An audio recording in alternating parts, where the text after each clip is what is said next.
전 국민에게 1인당 50만 원을 즉각 지급하라. 총선이 끝나자 통합당이 다시 전 국민 지급 반대쪽으로 돌아선 겁니다. 기획재정부는 여전히 하위 70% 국민에게만 지급해야 한다는 입장을 고수하고 있습니다. 야당이 이걸 또 정쟁거리로 삼는다면 응분의 책임을 져야 할 것입니다. 예, 긴급재난지원금. 총선 전에 정부와 여당이 합의한 건 소득 하위 70% 가구까지 4인 가구 기준 100만 원 지급하겠다 이거였죠. 그런데 총선이 가까워 오면서 여당은 전 가구에 지급하겠다 약속을 했고 제1야당, 그러니까 통합당의 대표는 1인당 50만 원씩 전 국민에게 주겠다 이런 약속도 했습니다. 그 상태에서 총선이 끝났습니다. 이제 이 약속을 어떻게 할 거냐. 이 문제가 남은 건데요. 어제 당정청 회의가 열렸습니다. 민주당과 정부가 머리를 맞댔는데 정부, 즉 기재부의 입장이 워낙 확고해서 전 국민 지급으로 결론이 내려지는 데는 실패했습니다. 게다가 통합당에서 역시 전 국민 지급에 반대하는 목소리가 크게 나오고 있습니다. 뭐 이러다가 70%든 100%든 다음 달 초에 지급한다는 그 일정은 물 건너가는 게 아닌가 싶은데 자, 여당의 구상, 여당의 입장 직접 확인하고 가죠. 더불어민주당 박주민 최고위원 연결이 되어 있습니다. 박주민 최고위원님 안녕하세요. 예, 안녕하십니까. 오늘 총선 후 첫 인터뷰인데 일단 축하드립니다. 예, 감사합니다. 예.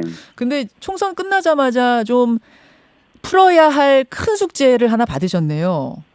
네, 예. 뭐 사실은 저희들 입장에서는 총선 때 이제 미래통합당, 제1야당도 비슷한 취지의 공약성 발언을 한 바가 있어서 그렇게 어렵지 않다고 생각했는데 좀 어렵네요. 그러게요. 어제 얘기하기 전에 여전히 민주당의 입장은 전 국민에게 100% 지급 이 입장은 확고합니까?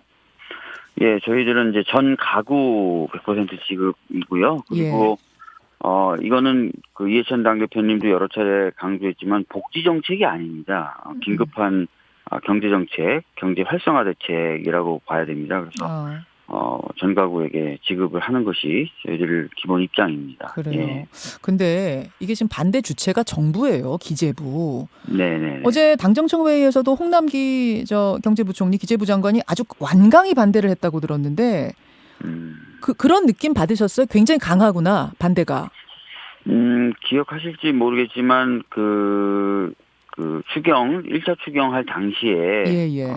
법사위에도 이제 홍남기 부총리가 출석한 적이 있습니다. 있었죠. 예산 부수 법안 때문에 그때 제가 재난지원금 관련돼서 이제 질의를 했을 때 예. 그때 같은 경우에는 이제 아예 안 된다. 재난지원금적인 성격 그런 성격의 재정 지원은 안 된다라는 입장이었거든요. 이제 그 뒤로 이제 70%까지는 이제 설득이 됐는데 네. 다시 이제 거기서 100% 설득하는 과정에서도 역시 완강하게 태도를 보이고 있는 것 같습니다. 완강한 태도는 맞군요. 이러시더라고요. 왜 반대하는가 들어보니까 무조건 재정을 아끼자는 건 아니다. 근데 지금 불확실성이 너무도 높다. 앞으로 더 어려운 상황이 올지도 모르는데 그때에 대비해서 여력을 비축해 둬야 된다. 다시 말해서 더 어려울 때 쓸 수 있는 실탄을 최대한 남겨놔야 되는 게 이제 곳간지기의 사명 아니겠느냐. 이런 말씀 같아요. 어떻게 생각하세요? 네. 실제로 이제 그런 취지로 계속 이제 그 이야기를 하고 있고요. 예. 일면 뭐 이해가 가는 부분도 있습니다. 그러나 이미 뭐 저도 다른 언론에서 여러 차례 인터뷰하면서 말씀드린 바와 같이 우리나라의 재정 건전성은 굉장히 우수합니다. 그렇기 때문에 지금 추가로 한 3조 가량을 더 편성을 해서 집행하는 것, 그거 자체가 이제 재정 건전성을 심각하게 훼손해 가지고 이후에 어떤 긴급한 사태를 대응할 만한 여력을 얻게 만든다라고 하는 분석에는 좀 동의하기가 쉽진 않아요. 근데 70%까지만 줬을 때는 국채 발행 없이 이제 예산 조정해서 가능하지만 100%로 확대할 경우에는 국채를 발행해야 되는 상황이다. 국채 발행이라는 마지막 카드는 실탄으로 남겨둬야 된다. 여력으로 남겨둬야 된다. 이게 홍남기 부총리 주장 같던데요. 네, 국채 발행을 할 경우에는 이제 국가가 빚을 지게 된다는 개념이 되는 거죠. 예. 정확히 얘기하면 이제 그 국채 발행의 전액을 뭐 지금 당장 일시적으로 다 빚으로 져서 그걸 뭐 항상 상환해야 되는 그런 부담을 진다기보다는 이자 부분을 계속 부담지고 가면 되는 것이거든요. 국채 만료일까지요. 갚지는 말고 이자만 감당하는 정도로. 그렇기 때문에 국채를 발행할 경우에도 그 국채 발행액 전체를 당장 어떤 엄청나게 큰 부담으로 진다 이렇게 이제 상정을 하는 것은 좀 무리가 있고요. 대부분의 국가들이 그래서 이제 국채 발행을 통해서 재정을 자주 마련을 하죠. 우리가 잘 알고 있는 것처럼. 그래서 국채 발행을 하니까 안 된다. 이렇게 지금 접근하는 것은 제가 보기에 굉장히 기계적인 접근인 것 같습니다. 그래요. 그 70%까지만 주면 국채 발행 안 하고 예산 이렇게 이리저리 국방비에서 빼고 뭐 이렇게 조정해서 되는데 마지막 상위 30%까지 다 주게 되면 그때는 국채를 발행해야 하는 거. 그 홍남기 부총리는 그렇게까지 해서 30% 상위 30%까지 줄 필요가 있겠느냐? 이 부분에서 지금 엇갈리는 거죠. 그러니까 제가 이제 아까도 말씀드렸던 것처럼 이게 복지 정책이라면은 어떻게 보면은 복지 정책도 저는 보편적 복지가 맞다고는 생각하는데 복지 정책이라고 한다면은 굉장히 소득이 낮은 분들에게만 드리는 게 또 일면 맞을 수는 있습니다. 그러나 아까도 말씀드렸던 것처럼 이것은 복지 정책이라기보다는 재난 대책이자 경제 지원책이에요. 경제 진작을 위한. 그래서 소비를 하라는 거죠. 소비를 해서 경기를 돌리라는 건데 그런 관점에서 봤을 때는 상위 30%라고 해서 안 줄 이유가 없다는 거죠. 오히려 상위 30% 같은 경우에는 그런 어떤 재난지원금 당장 써야 되는 그런 소비성 지원을 받았을 때 더 빨리 쓰겠죠. 더 가지고 있을 필요도 없고요.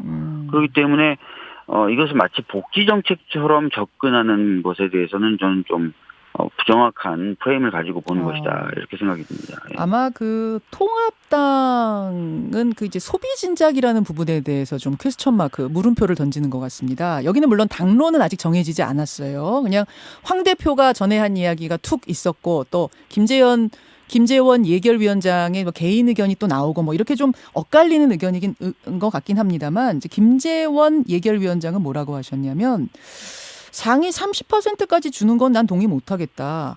왜냐? 소비 진작에 큰 효과가 없을 것 같다. 이런 이유로 반대하시더라고요. 그거는 이제 아예 지금 재난지원금의 구조 자체를 이해하지 못한 데서 나온 발언이라고 생각합니다. 저희들이 지금 재난지원금을 주면서 2개월 또는 3개월 내에 소비할 수 있는 형태로 지급을 하겠다 이런 구상을 가지고 있지 않습니까? 그렇기 때문에 소비진작이라는 측면에서 상위 30%에게 줄 경우에는 별로 효과를 못 볼 것이다라고 생각하는 것은 좀 잘못된 것 같고요. 당장 쓸 수 있는 형태라 하면은 뭔가 상품권이라든지 기간을 정해놓고 기한이 정해진 상품권이라든지 이런 형태로 지급할 것이기 때문에요. 그리고 지금 겪고 있는 이 위기는 뭐 금융위기라든지 IMF 같은 어떤 외환 위기가 아니에요. 갑자기 이제 소비 자체가 완전히 사라지면서 발생한 것이기 때문에 소비를 지금 일으켜야 되는 그런 측면에서의 지원책이라는 것입니다. 그렇기 때문에 아까도 말씀드렸던 것처럼 보다 많은 국민들이 이제 돈을 소비할 수 있는 것이 필요하고 두 번째는 영세 상인들, 중소상공인들의 입장에서는 지금 하루하루가 버티기가 어려운 상황이에요. 그래서 이런 부분을 이제 소비를 진작해서 풀어야 될 부분이 있기 때문에 좀 그런 측면을 좀 야당도 감안해 줬으면 좋겠습니다. 그 하위 70% 가구에 대해서 4인 가구 기준 100만 원이라는 이 합의안은 사실 대통령이 직접 발표까지 한 사안이기 때문에 그런 부분에 대한 부담은 없으세요? 며칠 만에 이걸 되돌려야 된다는 부분에 대한? 그러니까 뭐 저희들이 계속 정부나 청와대하고 얘기를 나눠가고 있고요. 어차피 지금 저희가 지금 주장하는 그 재난지원금의 재원은 추경 형태로 마련이 되는 거예요. 그러다 보니까 이제 국회에서 예산을 만들어주는 범위에 따라서 지급 범위라든지 지급 대상이 달라질 수 있겠죠. 그렇죠. 그래서 저희들이 지금 정부나 청와대와 계속 얘기를 나눠가고 있지만, 물론 이제 정부의 입장은 지금도 완강하긴 하지만 국회가 여야가 합의해서 결정을 한다면 그건 좀 결론이 달라질 수 있는 것이고 기억하시겠지만 대통령도 국회에서의 논의를 지켜보겠다. 국회에서 논의를 기대하겠다. 이렇게 얘기를 하신 적이 있습니다. 그러니까 국회에서의 논의가 지금 중요한 거거든요. 그래서 그러면 정부 입장, 기재부 입장하고 청와대 입장은 또 좀 다릅니까? 지금 청와대 입장은 잘 안 나오더라고요. 지금 현재는 이제 그 정부하고 이제 국회의 이제 몫인데요. 어떻게 보면은 국회가 여야가 합의해서 이 흐름을 좀 주도할 수 있다고 보고 또 그런 상황이라고 봅니다. 그래서 청와대는 좀 국회 입장에 따르겠다 이런 걸로 읽고 계세요, 여당에서? 뭐 아무래도 그렇겠죠. 그래서 저희들이 야당을 설득하는데 지금 주력하고 있는 겁니다. 예. 알겠습니다. 예, 지금 이제 뭐 정부 입장이 왜 중요하냐면 헌법 57조 보면은 지출 예산 늘릴 때는 국회 혼자 안 되고 정부가 동의를 해야만 한다. 이런 조항이 있기 때문에 지금 정부와 맞습니다. 함께 가는 게 중요한 거예요. 지금 저희 문자도 많이 들어오는데요. 어떤 얘기가 나오냐면 이렇게 이제 갑론을박이 진행되다가 지급 시기가 늦춰질까 봐 걱정이다. 어차피 70% 주는 거에 대해서는 여든 야든 정부든 다 동의인데 30% 가지고선 옥신각신하다가 5월 초 주겠다는 그 약속 미뤄지는 거 아니냐. 그러면 당장 급한 분들, 정말 한 푼이 급한 분들 좀 이거 어려워지시는 거 아니냐 걱정하세요. 어떻습니까? 저희들도 그래서 그 시기도 중요하기 때문에 여러 가지 점을 감안하면서 논의를 할 것이고요. 아까 말씀드렸던 대로 굉장히 좀 시급하다라는 점도 제가 지적을 했었어요. 예. 무슨 얘기냐면은 70%를 이제 지급할 경우에는 70%의 기준이 뭔가를 결정하는 작업이 필요하고요. 그렇죠. 두 번째는 그 기준에 맞는 가구를 선별해내는 작업이 필요합니다. 그래서 그런 실무적이고 행정적인 기간이 상당히 소요될 것으로 또 예상이 돼요. 만약에 100% 지급하게 된다면 이제 그런 기준 설정의 작업이라든지 또는 선별 과정에 관련된 시간이 안 들어도 되는 거죠. 그래서 그런 점들을 저희들이 고려해 가면서 예.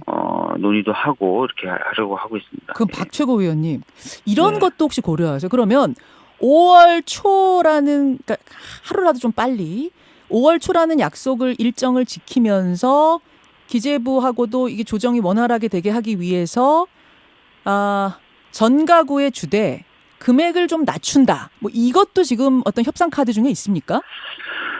그런 얘기도 이제 일각에서 나오곤 있습니다. 왜냐면은 아까 말씀드렸던 것처럼 기간도 중요하고 예. 또 어떤 국가의 어떤 책임이라는 측면에서의 어떤 전 가구에 대한 혜택 이런 부분 때문에 이제 그런 얘기들도 나오고 있는 것으로 알고 있는데 우선은 이제 그런 얘기를 중심에 놓고 협상이나 논의를 하기보다는 아까 예. 말씀드렸던 대로 원칙적인 것을 좀 가지고 더 이야기를 해보려고 하고 있습니다. 예. 그러니까 가구당 100만 원이라는 걸 지키면서 전 가구에 주는 거를 우선으로 놓고 정한되면은 시기는 일단 5월 초 반드시 간다. 요거는 지켜지는 거예요? 시기도 저희들은 좀 지키고 싶습니다. 아까도 말씀드렸던 대로 굉장히 시급한 문제이기 때문에. 예. 시기를 지키다 보면 그때까지 기재부 설득 안 되면 그때는 가구를 좀 액수를 줄여서라도 간다.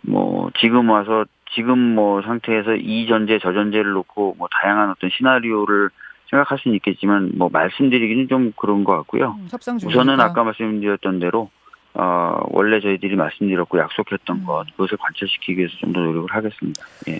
알겠습니다. 박주민 최고위원 입장은 확인했고요. 조금 다른 얘기입니다만 어제 당 고위 전략 회의가 있었던 걸로 아는데 더불어시민당과 합당을 하는 쪽으로 방향을 잡았다. 그러니까 더불어시민당이 원내교섭단체로서 독자의 길 가는 거 말고 민주당과 합당하는 쪽으로 방향을 잡았다. 이게 얘기가 나온 게 맞습니까? 네, 사실 저희가 애초부터 그런 구조로 가겠다라고 말씀을 드린 거 아닙니까? 그러니까 더불어시민당의 다는 아니시겠죠. 다는 아니실 텐데 저희 쪽 후보들 중심으로 그러니까 소위 말하는 이제 위성 교섭단체를 만들거나 이런 시도를 안 하겠다라는 것이죠. 예. 그래요. 이거 결론 내려진 거라고 보면 됩니까? 지금 검토 중인 거예요? 아니면 결론이 내려진 거예요? 최고위 차원에서는 예. 그렇게 가야 되는 것 아니냐 이렇게 지금 얘기를 하고 있죠. 알겠습니다. 여기까지 오늘 말씀 듣겠습니다. 고맙습니다. 네, 감사합니다. 더불어민주당 박주민 최고위원이었습니다. 김현정의 뉴스쇼는 청취자 여러분의 참여로 이루어집니다. 트위터, 페이스북, 레인보우 게시판, 그리고 단문 50원, 장문 100원의 유료 문자 샵 1212, 우물정 1212 통해 참여하실 수 있습니다. 김현정의 뉴스쇼, 여러분과 함께 만듭니다.